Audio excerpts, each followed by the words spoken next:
स्वास्थ्य मंत्री मंगल पांडे, मानो कि जनता ने उसे सिर्फ चुन लिया, उनका यही काम था कि वो चुन गए, बस उनका जो काम है वो भूल गए। स्वास्थ्य मंत्री होने के नाते उन्होंने ये जरा सा भी नहीं सोचा कि जिन बिहार के आशा वर्करों का पेमेंट हमने लगातार 5 महीने से रोक कर रखा है, उनके ऊपर क्या बीतती होगी, वो कैसे अपने परिवार चलाती होंगी, ज़रा सा भी उन्होंने ये नहीं सोचा। क्योंकि सरकार बनने के पहले भी वो स्वास्थ्य मंत्री ही थे और अभी भी वो स्वास्थ्य मंत्री के पद पर ही हैं। तो स्वास्थ्य मंत्री होने के नाते उनको पता ज़रूर होगा कि बिहार के आशा वर्कर किस प्रकार से अपना कार्य करती हैं, किस प्रकार से स्वास्थ्य के क्षेत्र में उनका योगदान है। लेकिन ये जानते हुए भी स्वास्थ्य मंत्री चुपचाप हैं। वो विभाग को आदेश नहीं दे रहे हैं कि आप लोग पेमेंट रिलीज़ कीजिए, आशा वर्करों का पेमेंट रिलीज़ कीजिए। और हमारी बिहार की आशा वर्कर इतनी सरल कि लगातार 5-6 महीने से पेमेंट का इंतज़ार आज भी कर रही हैं। उन्हें यही लग रहा है कि पेमेंट कल आएगा कल आएगा, न जाने ऐसे कल करते करते कितने महीने बीत गए, लेकिन पेमेंट अभी तक नहीं आया। हमारी बिहार की आशा वर्कर आज भी उसके लिए इंतज़ार कर रही हैं। हम बिहार के आशा वर्करों से कहना चाहते हैं कि आपके कार्य का क्या कोई अस्तित्व नहीं, क्या आपके कार्य का कोई स्वास्थ्य विभाग में कोई भूमिका नहीं, जिसकी वजह से इतना बड़ा जो है अपमान कि बिहार के आशा वर्करों का पेमेंट, ये सिर्फ बिहार के किसी एक जिले की बात नहीं है या फिर बिहार के किसी एक जिले के किसी एक प्रखंड के आशा वर्करों की बात नहीं है। ये बात पूरे बिहार के आशा वर्करों पर लागू होती है। पूरे बिहार में जितने भी जिले हैं, उन तमाम जिलों के आशा वर्करों का पेमेंट लगातार 5 महीने से रोक कर रखना क्या कारण है? ये सवाल कोई नहीं पूछता सरकार से। ये जो भी मीडिया वाले हैं, बड़े बड़े मीडिया वाले, वो कभी ये नहीं पूछते सरकार से कि आपने बिहार के आशा वर्करों का पेमेंट क्यों रोक कर रखा है। और हमारी बिहार के आशा वर्कर हैं जो इसके लिए आवाज़ भी नहीं उठाना चाहती। इतनी आशा कार्यकर्ताओं के अंदर सब्र है कि लगातार 5 महीने से वो सब्र कर रही हैं। मेरा निवेदन है कि सरकार चाहती है कि आप लगातार सब्र ही करते रहें और हम इसी तरह आपका पेमेंट रोक कर रखें। एसएनए स्पर्श फॉर्म भरने का काम चला तो हमने सोचा कि शायद एसएनए स्पर्श फॉर्म की वजह से ही पेमेंट में देरी हो रही है।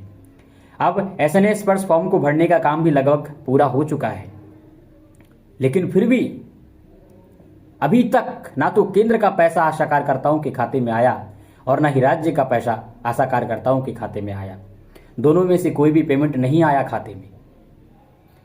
ना तो केंद्र आशा कार्यकर्ताओं के लिए कुछ सोच रही है और ना ही राज्य बिहार के आशा कार्यकर्ताओं के लिए कुछ सोच रही है। आखिर पेमेंट क्यों नहीं आया? हम बहुत ही जल्द अन्य राज्यों में भी पता करेंगे कि अन्य राज्यों में जो पेमेंट है वो केंद्र की तरफ से उनको मिल रहा है या फिर नहीं। राज्य सरकार की बात तो अलग है, लेकिन हम पता ज़रूर करेंगे। लेकिन बिहार की बात अगर करें, ना तो केंद्र की राशि भेजी जा रही है और ना ही राज्य राशि भेजी जा रही है। दोनों ही पेमेंट को रोक कर रखा गया है। 5-6 महीने से पेमेंट रुका हुआ है और हमारे बिहार के आशा वर्कर इतनी सरल कि वो आज भी इंतज़ार कर रही हैं। मेरा सवाल आपसे सिर्फ ये है कि क्या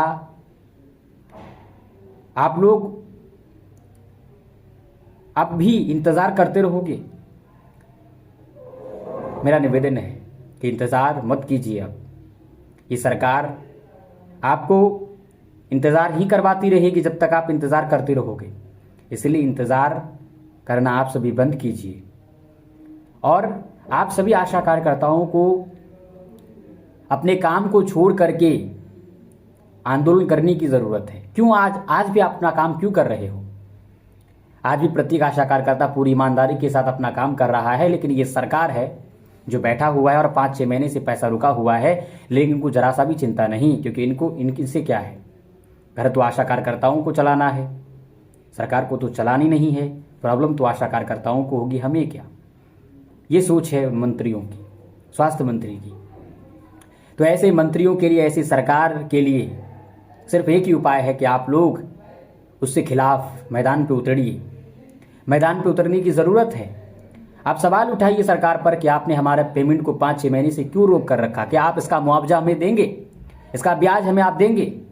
अगर नहीं देंगे, और सिर्फ यही नहीं, इन पैसे को रोकने की वजह से यार बहुत सारे आशा कार्यकर्ताओं ने दूसरी जगह से ब्याज पे पैसा लिया हुआ है। अपना परिवार चलाने के लिए, अपने बच्चों को पढ़ाने के लिए। उन्हें भी तो अपने बच्चों को पढ़ाना है। तो इस वजह से आज न जाने 5-6 महीने की पेमेंट ना आने की वजह से कितनी आशा कार्यकर्ताओं ने ऋण लिया है। तो इसका मुआवजा सरकार देगी, मुझे पता है नहीं देगी,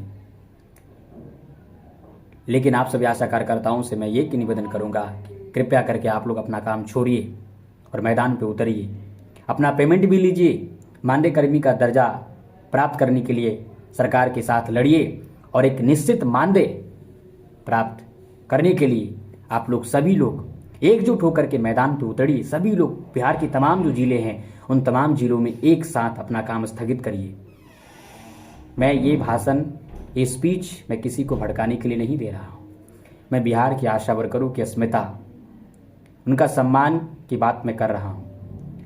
5-6 महीने से पेमेंट रोकने का मतलब है कि बिहार सरकार आशा वर्करों को सम्मान नहीं दे रही है।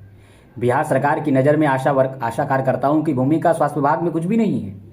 इसलिए तो आज वो 5-6 महीने से पेमेंट रोक कर रखे हैं, सामान्य कर्मचारी की तरह। सामान्य कर्मचारियों की भी पेमेंट इतने महीने से नहीं रोक कर रखती है सरकार, जितने की बिहार के आशा वर्करों का रखा गया है। तो निवेदन है कि समय आ चुका है जब आप लोग अपना काम छोड़ करके अनिश्चितकालीन हड़ताल पर जाएं। अनिश्चितकालीन हड़ताल ही एक ऐसा माध्यम है जिससे आप बकाया भी ले पाओगे। 2 साल का जो एरियर है, बकाया है, वो भी आप ले पाओगे। अनिश्चितकालीन हड़ताल की मदद से ही आप मानदेय कर्मी का दर्जा ले पाओगे और एक निश्चित मानदेय ले पाओगे। तो निवेदन है कि हमारी इस वीडियो को ज़रूर साझा करिए बिहार के तमाम आशा वर्करों के साथ, ताकि वो लोग भी देखें, वो लोग भी जागे। कब तक आप लोग इंतज़ार करोगे। खैर चलिए, आज के इस वीडियो में इतना ही। हम फिर मिलेंगे एक नई वीडियो के साथ और एक नई जानकारी के साथ, नई अपडेट के साथ। तब तक के लिए धन्यवाद।